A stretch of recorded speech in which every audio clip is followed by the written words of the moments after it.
Vamos falar, portanto, de contratação direta, tá? Só recapitulando, para você não ficar perdido. Nós estamos aqui tratando de licitações. E aí nós já vimos as modalidades de licitações, os princípios para as licitações, o procedimento licitatório básico, tá? E, além desse assunto, existe a contratação direta. A contratação direta não é uma licitação, tá? A contratação direta é a hipótese em que nós não temos uma licitação, tá? A contratação direta é justamente o contrato administrativo sem um procedimento licitatório prévio. Olha só o que diz a Constituição Federal, tá? Com base nesse dispositivo constitucional, a gente já começa a entender a contratação direta. Olha só, a gente já analisou ele que eu estava vendo na primeira aula, né? Aqui de licitações, e aí veja o que ele diz, ó. Constituição Federal, artigo 37, inciso 21.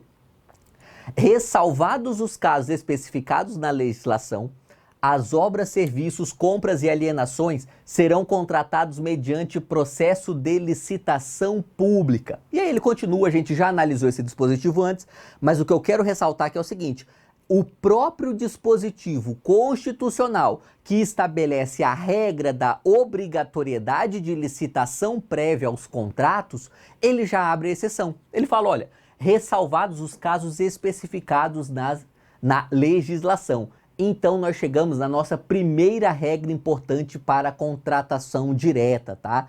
Não existe contratação direta sem previsão legal, tá? Não existe. Agora, você tem que ficar atento nesse detalhe.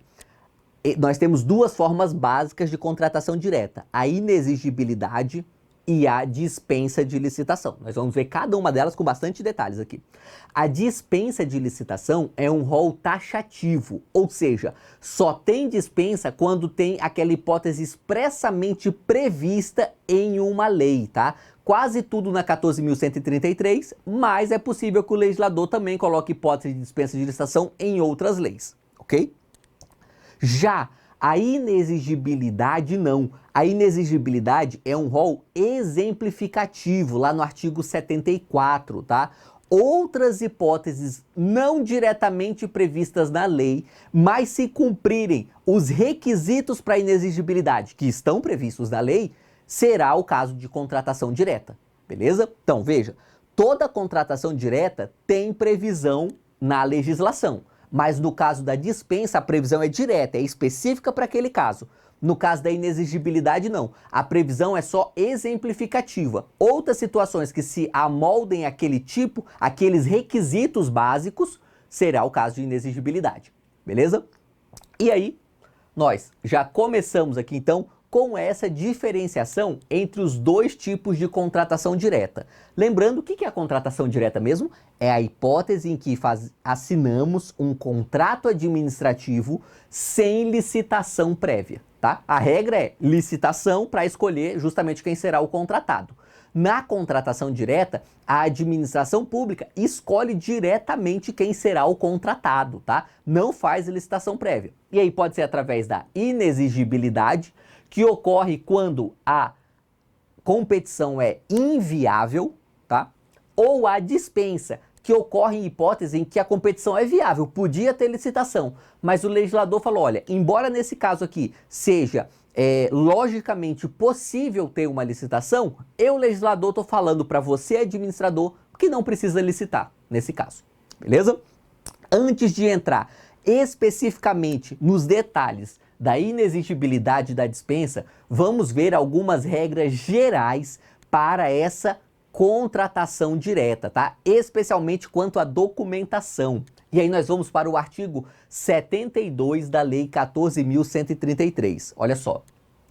O processo de contratação direta, que compreende os casos de inexigibilidade e de dispensa de licitação, deverá ser instruído com os seguintes documentos. Veja que o legislador aqui ele foi até didático, né? Ele falou, olha, a contratação direta, e aí ele já falou que é um processo, ou seja, a contratação direta, embora não tenha licitação, também é um processo administrativo, tá? Não é um mero ato administrativo. Não é que o gestor chega lá e fala, olha, aqui tem a empresa B, e através de um ato ele fala, vamos contratar a empresa B. Não, é um processo, tem todo um procedimento também, tá? Para a contratação direta. Só que esse procedimento não tem competição, não é uma licitação, ok? E aí, qual é a documentação necessária para instruir esse procedimento da contratação direta? Olha só. 1. Documento de formalização de demanda. E se for o caso, estudo técnico preliminar, análise de riscos, termo de referência, projeto básico ou projeto executivo. Então veja que, se for o caso, tá, exige essa mesma documentação que nós temos na fase prévia da licitação, tá? Sabe, você lembra, a licitação nós temos duas grandes fases, né? A fase interna, preparatória, e tudo que ocorre ali após a publicação do edital. Esses documentos aqui são documentos típicos dessa fase preparatória da licitação, também podem ser necessários aqui para a contratação direta, tá? Esse documento de formalização da demanda é basicamente o gestor público falando o que a administração pública precisa, tá? Então ele tem que fazer um documento mesmo, uma espécie de relatório, e ele vai falar, olha, aqui na Secretaria de Educação, nós temos a previsão de ter 100 mil alunos no ano letivo, no entanto, nós só temos 90 mil carteiras disponíveis, então nós precisamos de pelo menos mais 10 mil carteiras para que os alunos possam sentar e estudar e tal, sabe? Então veja, ele vai lá e quantifica e qualifica a demanda que a administração pública tem, ok? Esse é o primeiro dos documentos. O segundo é a estimativa de despesa, que deverá ser calculada da forma estabelecida no artigo 23. Essa estimativa de despesa é aquela espécie de orçamento, não orçamento público, né? O orçamento que a administração pública faz para calcular quanto ela deve gastar com aquela contratação. Parecer jurídico e pareceres técnicos. O parecer jurídico, ele é obrigatório, tá? Toda contratação direta deve ter parecer jurídico, mas os pareceres técnicos, aí depende de cada situação. Tem situações que tem de fato ali um problema técnico a ser resolvido para a contratação. Tem situações que não, é uma contratação simples demais. Então os pareceres técnicos nem sempre estão presentes, ok? Se for o caso, que demonstrem o atendimento dos requisitos exigidos, ok? Mais um. Demonstração da compatibilidade da previsão de recursos orçamentários com o compromisso a ser assumido. Aqui um detalhe importante, tá? Para a contratação direta, a administração pública não precisa ter dinheiro em caixa. Não precisa, tá? Só o que a administração pública precisa é de previsão orçamentária.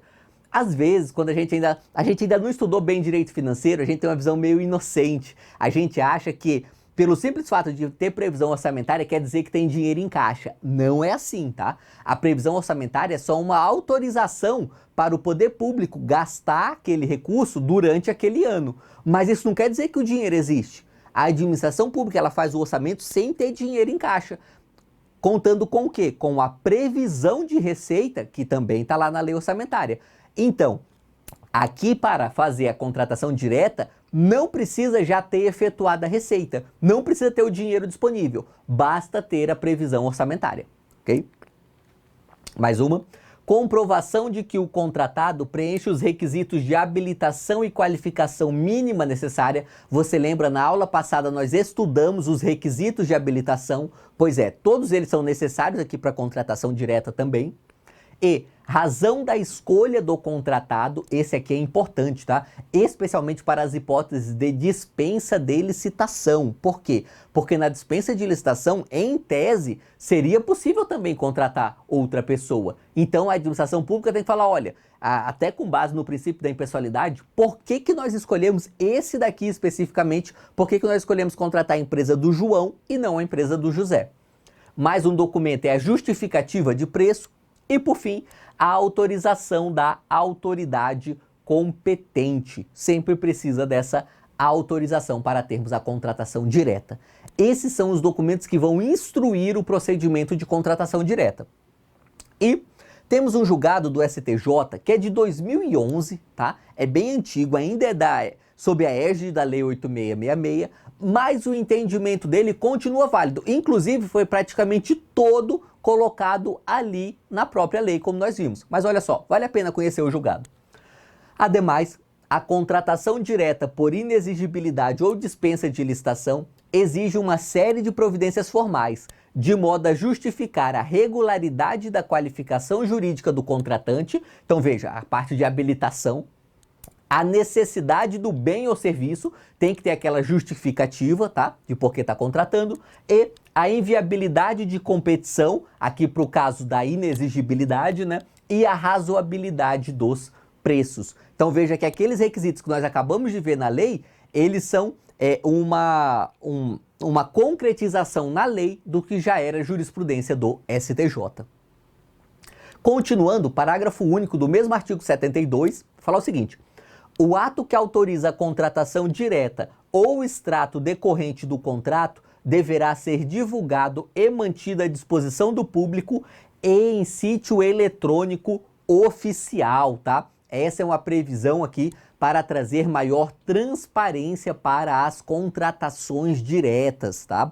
Contratação direta, infelizmente, é um foco de corrupção na administração pública, tá? Justamente porque, como o gestor público ele não faz a licitação, abre espaço para favorecimentos pessoais, tá? Isso, claro, o gestor público mal intencionado, obviamente, mas isso acontece na prática, tá?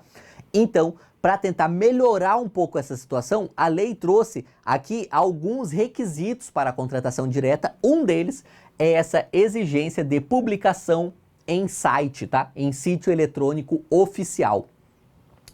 E o artigo 73, também ciente desse infeliz histórico de corrupção nas contratações diretas, já fala da solidariedade entre os agentes públicos e os contratados. Olha só, na hipótese de contratação direta indevida, ocorrida com dolo, fraude ou erro grosseiro, veja que é dolo, tá? Mas também temos a hipótese de culpa aqui, no erro grosseiro, tá? Que é justamente quando o gestor público, mesmo não ficando demonstrado que ele tinha a intenção de fraudar, a intenção de cometer o erro, ele comete um erro que é inexcusável, que é grosseiro demais, que assim, como você não viu isso, sabe? Então, nessa hipótese de erro grosseiro, o gestor vai responder sim. Então, veja que não responde por fraude, por problema na licitação, só no caso de dolo. No caso de culpa grave, erro grosseiro, responde também, tá? O contratado e o agente público responsável responderão solidariamente pelo dano causado ao erário, sem prejuízo de outras sanções legais cabíveis.